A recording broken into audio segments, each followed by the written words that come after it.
President. Edide.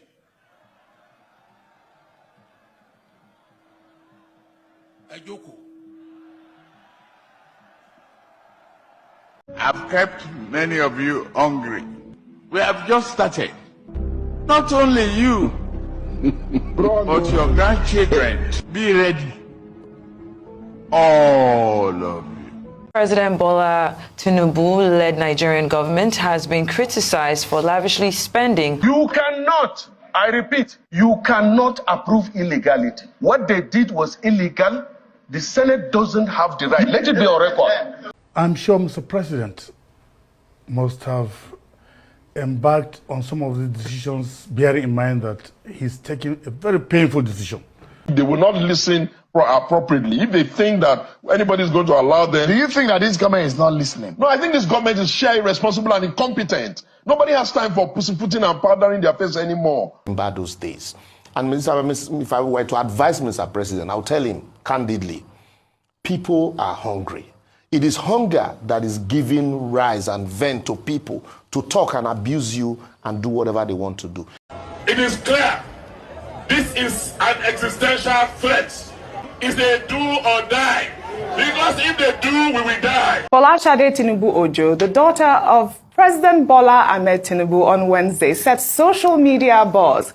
Hello everybody, welcome back to Plan B TV News. Let's talk about President Bola Ahmed Tinubu administrations and how it means well for Nigeria. A lot of people are saying Tinubu is the best president so far. We should give him more time to squander and squeeze Nigerians, to make Nigerians. While others are saying, no, we don't want him right now. Let's protest against him. Some people went to the streets and protest and said, we want ends bad governance. Now, after the end bad governance protest, Tinubu is going to the streets, arresting people and charging them for treasonable felony. Now Nigerians are crying out again and say, we don't know why is Tinubu doing all of this, because protest is the right of every citizen irrespective of their country. You have right to protest, you have right for manifesto. The only thing that is against constitution is when you riot, like violent riots. Now, I don't know why. I want you guys to watch this particular video on how your president is arresting randomly people who went to the street to protest, to demand him for a better government than just sitting there in Aso Rock, eating and embezzling money. First advice would be to government. This idea, this arm twisting and high-handedness, similar to the days of the military, that they all ran away for and they want to forget, and telling us that the worst form of democracy is better than the best form of military rule, they should not allow Nigerians to remember those days. And if I were to advise Mr. President, I'll tell him candidly, people are hungry. It is hunger that is giving rise and vent to people to talk and abuse you and do whatever they want to do. If you address the price differentials, you address the lack of infrastructure in the system, people naturally, like the NSC had said, would naturally sing your praises and stand on your mandate, even those people that ordinarily would not want to stand with you. Food prices are not standing with him. The fuel price is not standing with him. The electricity prices are not standing with him. And so, what is standing with you? The people ordinarily, even those who campaigned for you, who supported you before the election, now are ashamed to even speak out to say, yes, we'll stand with your mandate. And I'm twisting and arresting people.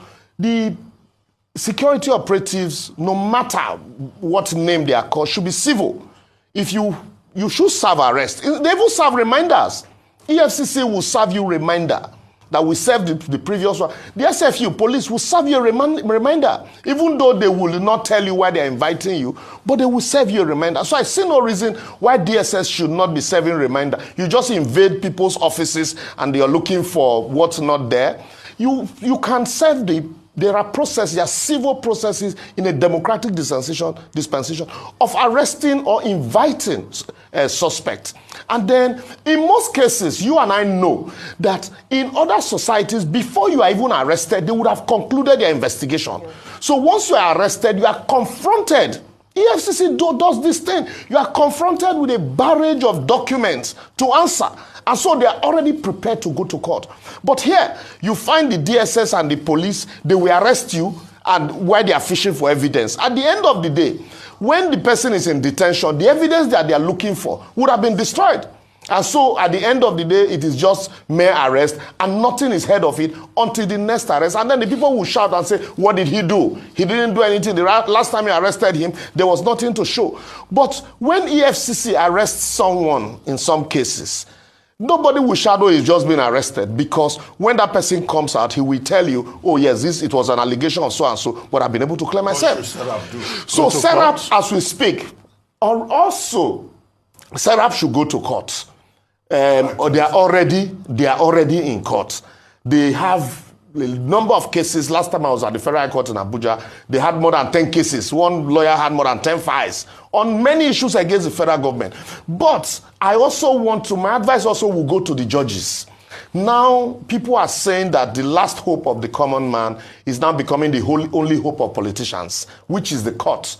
And so the judges should dispense justice irrespective, without favor, irrespective of whose house is God. And someday, this judgment would be obeyed. This government can decide not to obey them today, but someday, a Pharaoh will come that does not know Moses, that will obey this judgment. So, court, I will not sit down here as a lawyer and say, let us, match force for force. No, I still believe in the windmill of justice, even though it grinds slowly, but we agree that surely it will. Some people are saying that Bola Tinubu is working. I want you guys to watch this quick run on how the president, not just the president now, let's talk about the office of the First Lady. The money, just between a year, the money the First Lady has spent just for an event, not on his office, so just for an event. I want you guys to watch how Arise TV News analyze it. We'll be right back. President Bola Tinubu-led Nigerian government has been criticized for lavishly spending on decorations for the First Lady's event. The payments made to the Rock of Ages total events were for decorations at state banquet halls, Sheraton Hotel, and other venues between March 15 and July 15, 2024. A breakdown of the expenses confirmed by govspend.ng reveals this huge amount spent on decorations, including 68.4 million naira for Democracy Day, 19.9 million for Sheraton Hotel, 131.9 million for a full-scale State House event, and 22.5 million for State House Banquet Hall, and finally 77.5 million for fresh flowers and other decorations. I had to bring this story back because if you remember I think it was last week or the week before, the First Lady had come out to say, there's no budget for the First Lady's office. Most of the monies that we spend is through donations. So we went to investigate, and this is what we're seeing. And I'm trying to understand, is this still part of the donations? Because what we're seeing is that the presidency is actually who actually disbursed this money. Dr. Abati. Well, first, please, if anybody knows where they train event decorators, I'm probably in the wrong profession.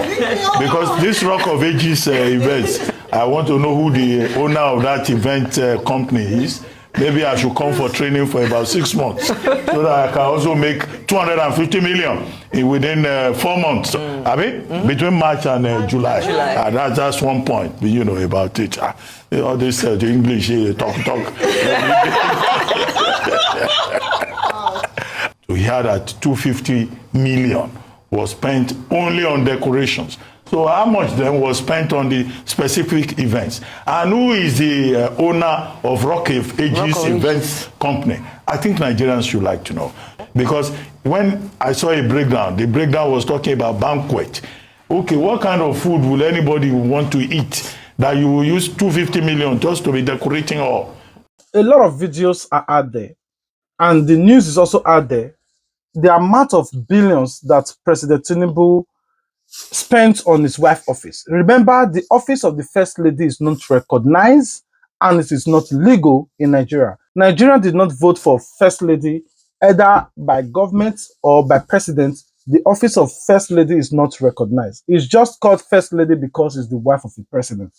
It is the first time in the history of Nigeria that the First Lady of Nigeria or any country has an office and is obligated to an office to embezzle and also to be funded with Nigerian hard-earned money. While you are spending for the husband, you are also spending for the wife, and the son is also going to the office now. You'll be spending for the son, and the daughter is in Yaloja of Lagos. You also be spending for their daughter. It becomes a family affair business. While we all are shouting and saying, "Oh, this thing that is going on in Nigeria, we don't understand," but there are still people who believe in the government of Bola Tinubu. People like Madibo, who said that, "Oh, Nigeria are just too haste to demand or hold President Bola Tinubu accountable. You should give him more time. There is light at the end of the tunnel." I'm sure Mr. President must have embarked on some of the decisions bearing in mind that he's taking a very painful decision. Painful decision in the sense that he knows that Nigerians are having problems upon problems arising from some of these policies. But then, there's light at the end of the tunnel. All one is supposed to think about is the issue of hope, renewed hope in a renewed agenda. This why I know President Bola Tinubu way back when I was the National Director of Media and Strategy for Malanu Ribado, when he contested alongside Buhari under ACN. I know him to be a man of uncommon grace and compassion. One Nigerian that has been tested and trusted, and also one Nigerian that decided to venture into politics because of his patriotic and nationalistic intervention in the process of good governance. We've seen what he has done in Lagos. And therefore, when he came in, jumped into the fray at the national level, to think of contesting, we felt here is a man that knows his onions and politics, and also here a man that will deliver the goods. But however, he came to meet a country that had the challenges of monumental poverty, challenges of unmitigated corruption, spreading discipline, lawlessness, and gross and monumental security challenges that left us... Is that an excuse? Because you speak like the president was in a cocoon of his own before he vied for the job. You see, that's why you would have allowed me to land, so that I will be able to... Go ahead. So these are some of the challenges that President came to meet that left us in perpetuity of, becoming a country that wallowed in poverty in spite of the fact that there was a lot of prosperity. This is where the issue has been able to come up. Now, having looked for this job, the president was prepared. But some of these challenges became a serious turning point in the progress of work, in the prosperity and some of his organogram. It has changed it completely. Because if you look at all the presidential candidates then that contested for this election, they talked of removal of fuel subsidy. Correct. Let me place a caveat here, Adeswa. I am not a government spokesman. And I'm not going to speak for the government.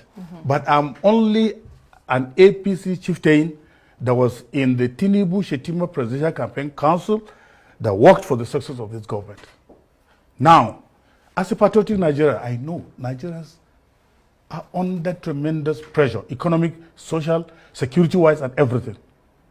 But is the president sleeping? If you ask me, I'll tell you no. He is trying to put things together. But circumstances as it is today, because of the removal of fuel subsidy, and also the inability of those managing the economy, those advisors around the president, because the president cannot be everywhere. The only question I would have loved to ask this guy, Madibo, is that, okay, if there is light at the end of the tunnel, and I have to pass through this dark to go and see the light at the end of the tunnel, do I really need the light anymore? Because the place that I needed the light is in the tunnel, under the tunnel, inside the tunnel. That's where I needed the light to see where I'm passing through. Not after the tunnel, not in the end of the tunnel. It should be there is light at the end of the tunnel. Me personally, let's forget about light at the end of the tunnel and the tunnel or whatever is turning this particular man. As a Nigerian, please comment your thoughts in the comment section. What do you think about Bola Tinubu? Do you really think that it's working accordingly and the way it should be working? Do you really think that it needed more time, like what APC are saying, that it's just 1 year plus? We should give him like 10 years before he can think. Some said he's not sleeping at night to make sure that Nigeria is working. Some said he just needed more time because he met Nigeria in a bad state. Buhari said he met Nigeria in a bad state. Goodluck said he met Nigeria in a bad state. Everybody is meeting Nigeria in a bad state. Why are you guys campaigning? Because when you were campaigning and doing your manifesto, you said this person in power, in office currently, can't do it. Vote for me, I will do it. And they voted for you, or they never voted for you, you stole their mandate because you believe you can do it. Now you are in office, you are not doing anything. Me, the only thing I'm thinking in my head that Tinubu knows that 2027, definitely he will not be in office anymore.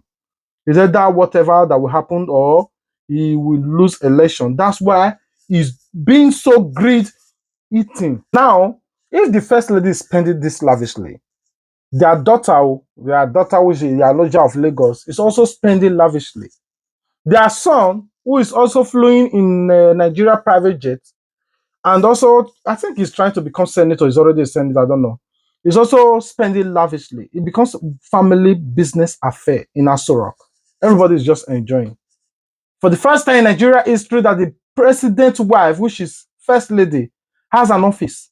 And that office is entitled for a budget. Now, in all countries, the first lady office is not an office that is recognized by constitution because nobody voted for him. It's called first lady because it's the wife of a president or a wife of a governor. But this time around, APC have twisted all constitution around. They spend billions upon billions in the office of the first lady, spending billions to build house, not office that will be beneficiary to Nigeria. House that he could have built with his own money, spend billions to build it for the vice president. This is the greed of this administration, APC. Now they are taking it to the states. They are saying they must also occupy every state. Me, I will not talk about that state. Let's talk about the president, Bola Tinubu. I want you guys to also watch this particular video on how this man made breaks down that this Bola Tinubu may not work for any Nigerian, not for you that voted for him, not from you that did not vote for him, that stole his mandate, and not even for you that refused to go out to vote on election day, because I wish you also came out to vote. I don't think it will have more opportunity to steal mandate. 200 million Nigerians. Only 30 million, we are 30 million voted. It's not even up to 30. I think so. I don't think so. Yeah. I forgot. Let me not lie. Yeah, of course, even the first PRO said this was going to serve as some form of deterrence.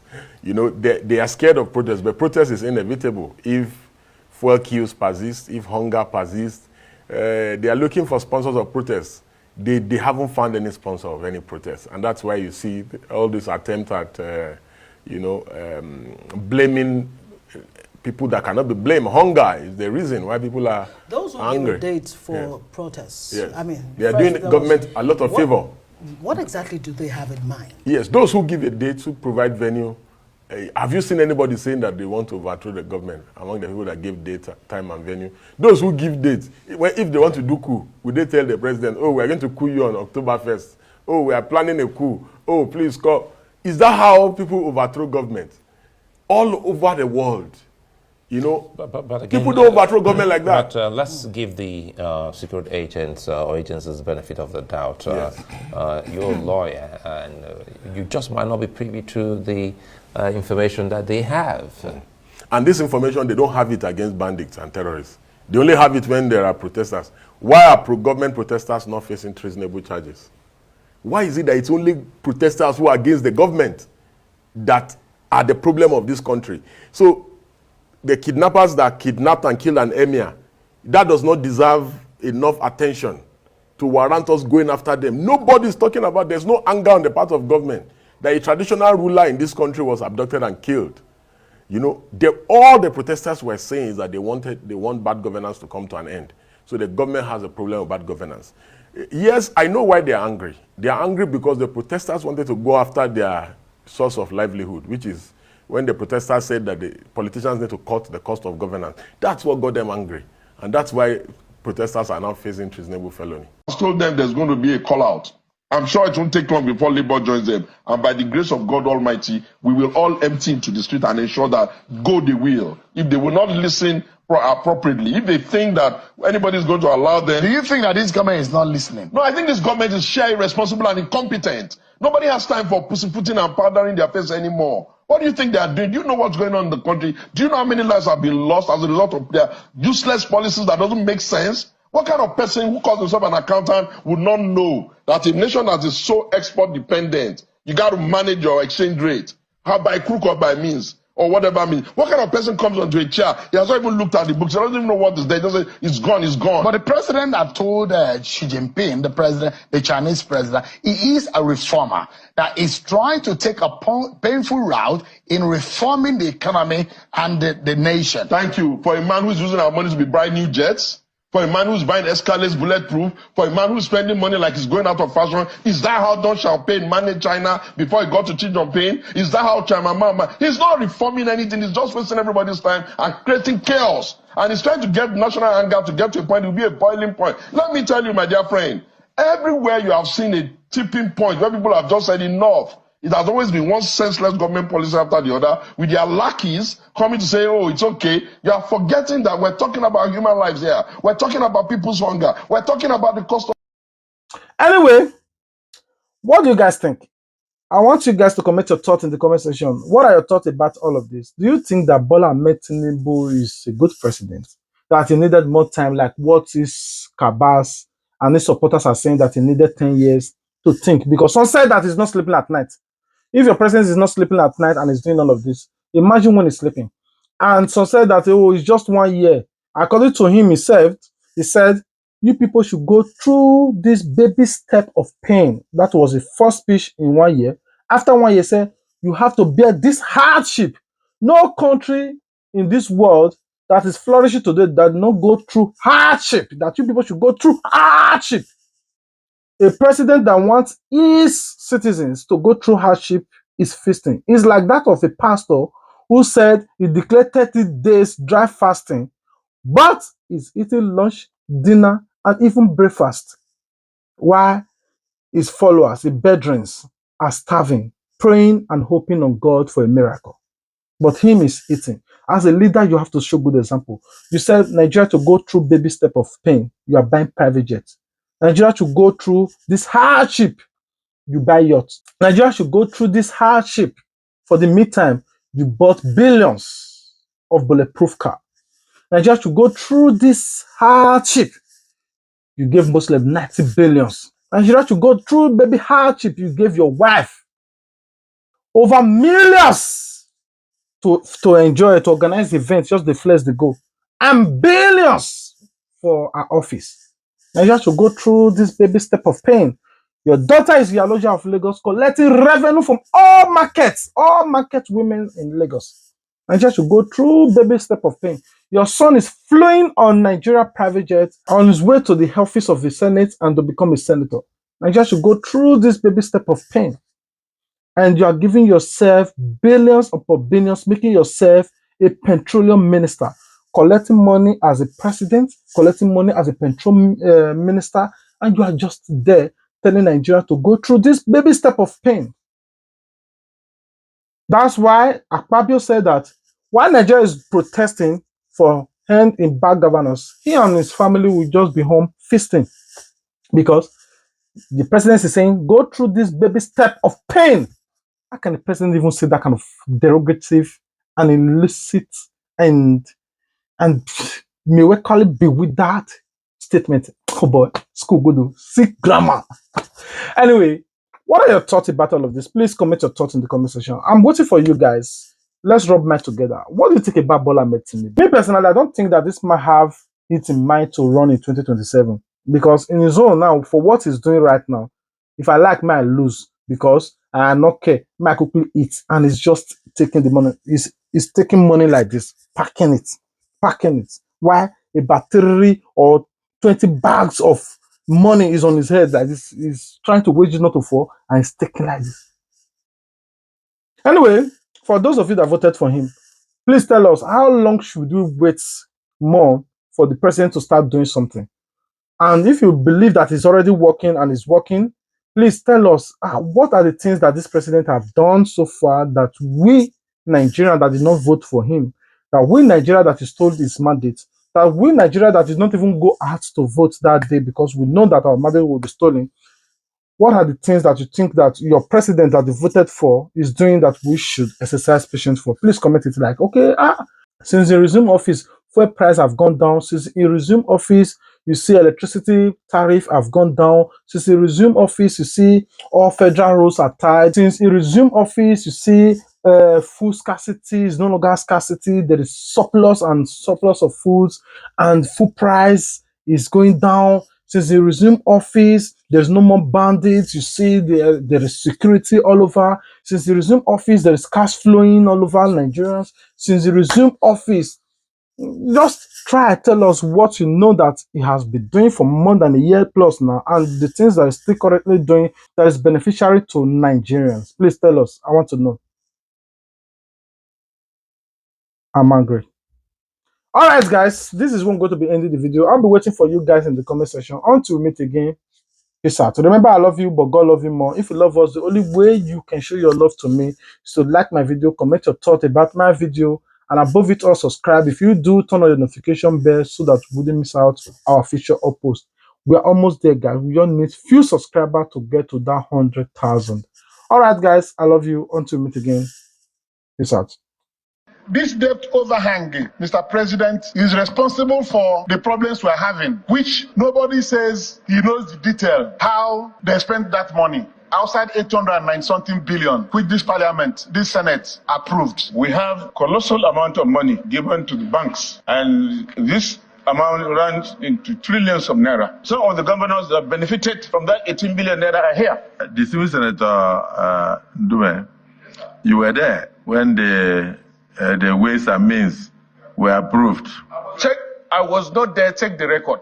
And as I said, number one, wait now, you cannot, I repeat, you cannot approve illegality. What they did was illegal.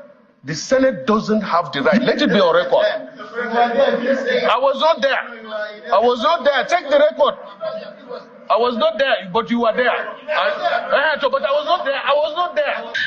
The government of Nigeria has acquired a luxury Airbus A330 aircraft for presidential use despite criticism from various sources. The aircraft has been assigned a tail registration that features the seal of the President of the Federal Republic of Nigeria. The aircraft in question is an ACJ 300-200 VP-CAC MSN 1053 registered as 5N FGA. It features a bedroom with an ensuite bathroom at the front, followed by an office and a conference room and dining room. It also has an airline-style first class and economy seating at the rear. The Nigerian government acquired the seized Airbus A330 aircraft, which was reportedly in possession of a German bank, following a default by a multi-million-dollar loan by an unnamed Arab prince and businessman. Before the purchase of this aircraft, it was at the time in possession of L&L International LLC, a Miami-based aviation firm, which was facilitating the sale on behalf of the German bank, valued at $600 million. The multi-engine jet boasts a luxurious VIP configuration. At the time, the Nigerian government had made a bid of approximately $100 million for the repossessed Airbus A330 aircraft. The payment equivalent of this aircraft is pegged at 150.7 billion naira based on the official exchange rate of 1,507 naira per US dollars. According to reports, Amac Aerospace AG, a Swiss aviation company, facilitated the Nigerian government acquisition of the repossessed Airbus A330 aircraft. Amac Aerospace AG has a pre-existing contract with the Presidential Air Fleet for aircraft maintenance, but the company's director declined to comment on the matter, citing a policy of not disclosing information about such transactions. The Airbus A330 is a wide-body aircraft developed and produced by Airbus. Airbus began developing larger A330 derivatives at the mid-1970s, giving rise to the A330 twin jet as well as the A340 squad jet, and launched both designs along with their first orders in June 1987. The A330 aircraft has two main landing gears instead of three, lower weight and slightly different length. The airline has a fly-by-wire control as well as a similar glass cockpit to increase the commonability. The A330 aircraft was Airbus' first airliner to offer a choice of 3 engines. The aircraft has a total range of about 13,450 kilometers with about 247 passenger capacity. Other variants include the A330-200F dedicated fighter, the A330 MROTT military tanker, and the ACJ330 corporate jet, of which the Nigerian government purchased. The A330 is available with 3 engine choices from Rolls-Royce, Pratt & Whitney, and GE. The aircraft was manufactured in several variants, but the one most commonly used for VVIP carriage initially branded the A330-200 Prestige and later badged the ACJ330. The ACJ330, in which Nigeria bought, is the long-haul variant and the second most popular with more than 660 delivered. In airline configuration, it accommodates about 250 to 400 passengers, and the 2 dozen or so in private hands have generally been configured to seat about 25 to 60. The market for this airplane is thin, but when they do become available, you can generally pick up a nice 10 to 15 years old one with a full-up executive interior at price starting at $24 million. Less than what you pay for a new 10-seat, 3,000 nautical mile range super mid-size business jet. While Airbus no longer does cabin completions directly, it does offer design and engineering consultation services to preclude such difficulties and ensure guaranteed aircraft performance, proper documentation and maintenance, and it can work with the customer's designer and designated completion center. The company also devised several popular interior design schemes for the ACJ330 aircraft. In 2012, Airbus unveiled the gala concept for the ACJ330. It provides for a standardized VVIP cabin in the forward portion of the aircraft that features a master's bedroom, master's office, and conference area. This speeds completion and reduces cost. Airbus followed this up with a concept called Summit, which features the forward element of gala, followed by airline-style first-class seating and economy seating in the aft cabin. Airbus also went ahead to unveil yet another design concept called the Harmony, which replaces more traditional cabin lines with curved surfaces in a layout that features round table seating areas, a forward master suite, an office with an ensuite bathroom and shower, 4 VIP guest suites, and aft seating for support staff. Airbus has actually noted that any of these 3 seatings can be retrofitted onto a used A330, as can a variety of avionics upgrades, including the onboard airport navigation system and the runway overrun prevention system. At about 3:30 p.m. Nigerian time on Monday, a France-bound Airbus A330 carrying Nigeria's president took off from Abuja, the nation's capital. The bird is the newest item on the presidential air fleet, which consists of aircraft nearly as old as Nigeria's return to democracy. As earlier stated, the nearly 15 years old plane is an ACJ330-200 VPCAC MSN 1053 registered as 5N FGA. It features a bedroom, an office space, a conference room, and a dining room. At the rear, it has an airline-style first-class and economy seating. Its VIP configurations means that it is spacious and furnished with state-of-the-art avionics and a customized interior and communication system. According to government sources, the purchase of the aircraft will save Nigeria huge maintenance and fuel costs running into millions of dollars yearly. For many Nigerians, the government claims of saving costs has fueled their disapproval of flying a new jet only 2 weeks after young Nigerians protested the unbearable cost of living. For most citizens, the controversy stems not only from questions of fiscal prudence in an economically tight era, but also from the opaque process surrounding the procurement of the aircraft. Specifically, the Airbus A330, which was detained before being released to its inaugural flight. Amid questions about necessity and accountability, there are arguments about whether the government followed due process in obtaining legislative approval from the National Assembly and why it seeks to expand its fleet while failing to publicly announce steps to offload other aircraft previously put up on sale. The new Airbus A330 is just one of several aircraft currently on the presidential air fleet, a fleet often considered unnecessarily large and extravagant for a nation still struggling with significant fiscal challenges. For one, Nigeria's presidential air fleet is regarded as one of the largest in Africa, if not the world, boasting an estimated 11 aircraft of various makes and models, including the president's 19-year-old Boeing 737-700 and 13-year-old Gulfstream Aerospace G550. The 19-year-old Boeing 737 was acquired during the tenure of former President Olusegun Obasanjo at $43 million, but the erstwhile symbol of Nigeria's pride had become a money guzzler. Proponents for a new jet argued, with its maintenance costs increasing with age. Apart from these two jets, the presidential fixed-wing fleet also includes a Gulfstream G550, two Falcon 7X, a Hawker 4000 and a Challenger 605. 3 of the 7 fixed wings are reportedly unserviceable. Meanwhile, the rotor wing fleet includes 2 Augusta 139S and 2 Augusta 101S, all operated by the Nigerian Air Force but supervised by the Office of the National Security Advisor. In April 2024, 3 jets were put up on sale, but there were no specifics on which ones. As part of the cost-cutting measures, the former president of Nigeria, Muhammadu Buhari, promised to reduce the number of aircraft in the presidential air fleet to the absolute necessary. However, effort to sell the Falcon 7X and the Hawker 4000 in October 2016 stalled when a potential buyer reduced their initial offer from $24 million to $11 million. The difficulty in selling off the planes also raised concerns about the actual value and utility of maintaining the fleet, especially in light of the rising cost of maintenance in an aging fleet. Tinubu's son, Sheyi, uses wristwatch worth 346 million naira in Nigeria. One person tie wristwatch of 346 million for hand. Okay. The minimum wage in Nigeria is 30,000 naira per month. Alright.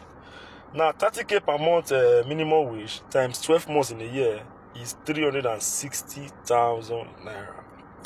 So now if you divide 346 million by 360k, you get 961.11.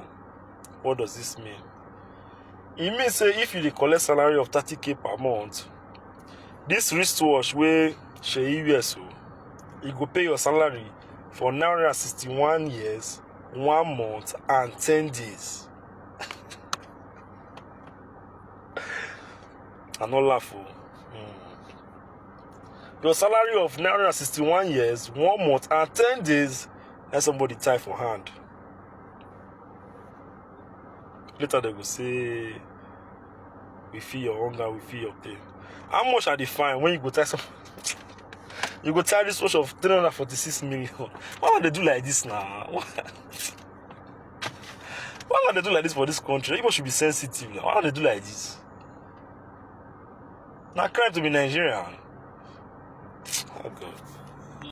Alright guys, if you like this video you just watch and you want like learn how to edit them, that is you want to learn video editing, a very simple something, just come to my DM with 10,000 naira only and I go put you through how to edit my videos. You understand? 10k only, I will teach you how I edit my videos. You don't understand? So please, when you want to send me the message, straight to the point. Hi, I want to pay for a video tutorial. Straight, not gonna do hello, what's up? Straight to the point. I body the hot. I did rubber. Country is going down the drain. Look at our president here. He's so big. He's so big. Have you seen the jet? The jet is outrageous. It's outrageously big. What kind of a country is this? In the midst of suffering.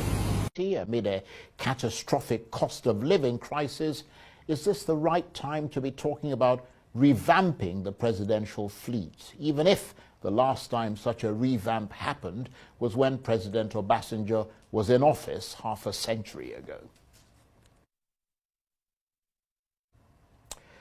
Well, for more on this, I'm joined now in the studio by the strategist and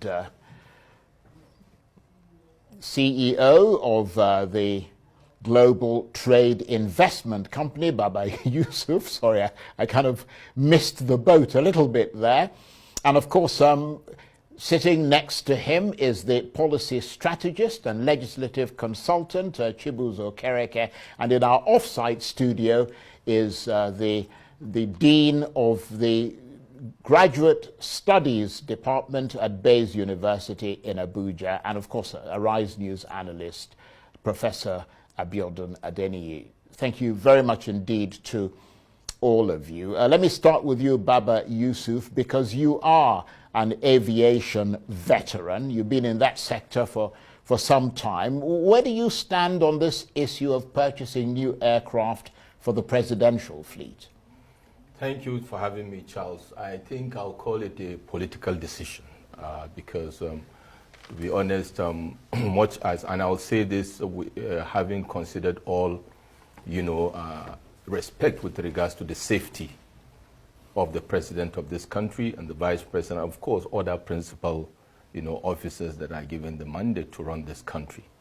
But also, the heaviest respect and regard should be to the citizens of this country, whose mandate is to provide security and safety for the entire citizens of this country. That being said, let us contextualize the issues, Charles.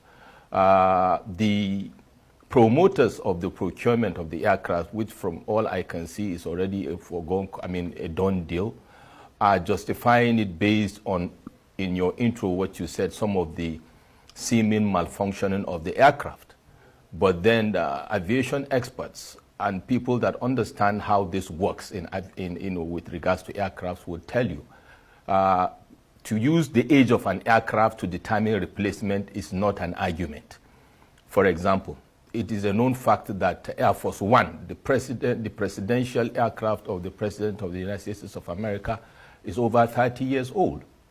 The records will show that it was around during the time of President George W. Bush that there was a procurement of that particular Air Force One. Recall that President Obama also started the process of procurement of aircraft, but realized that the lead time it will take to manufacture the aircraft will take numbers of years that will lead to his time he has left office.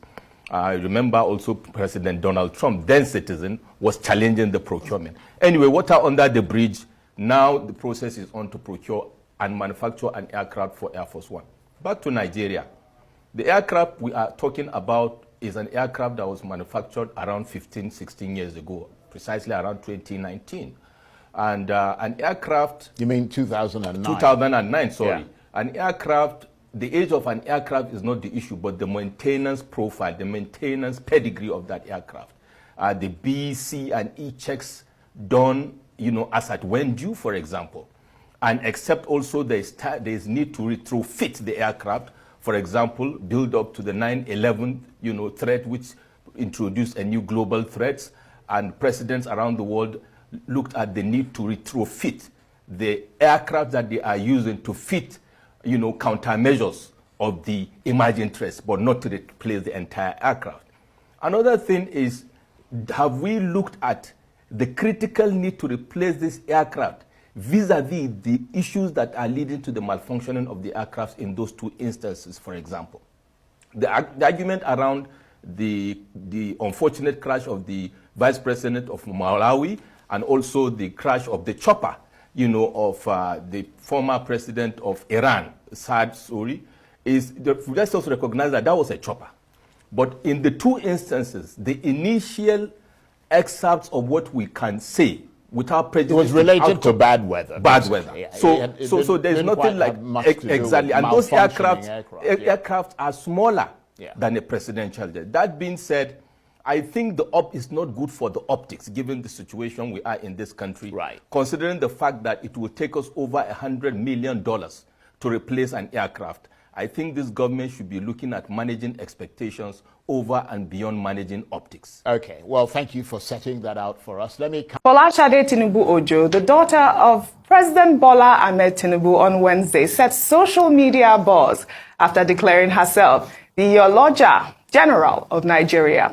The title meant to identify her as the president of all market men and women in the country was added to her Twitter bio after the inauguration of her father, Bola Tinubu, as president of Nigeria. Folashade in 2013 was crowned the Iyaloja of Lagos. She was said to have inherited the title from her paternal grandmother, the late President General of Lagos Market Men and Women, Alhaja Abibat Mogaji. All right, I wanted to take some reactions, but in the meantime, Folashade Tinubu is seeking support from her father's administration to achieve economic growth, especially at the grassroots level. She made the appeal during a meeting organized by stakeholders on improving the quality of life for women, youth, and the vulnerable in the society on Tuesday, stating that the country can only move forward with the combined effort of everyone.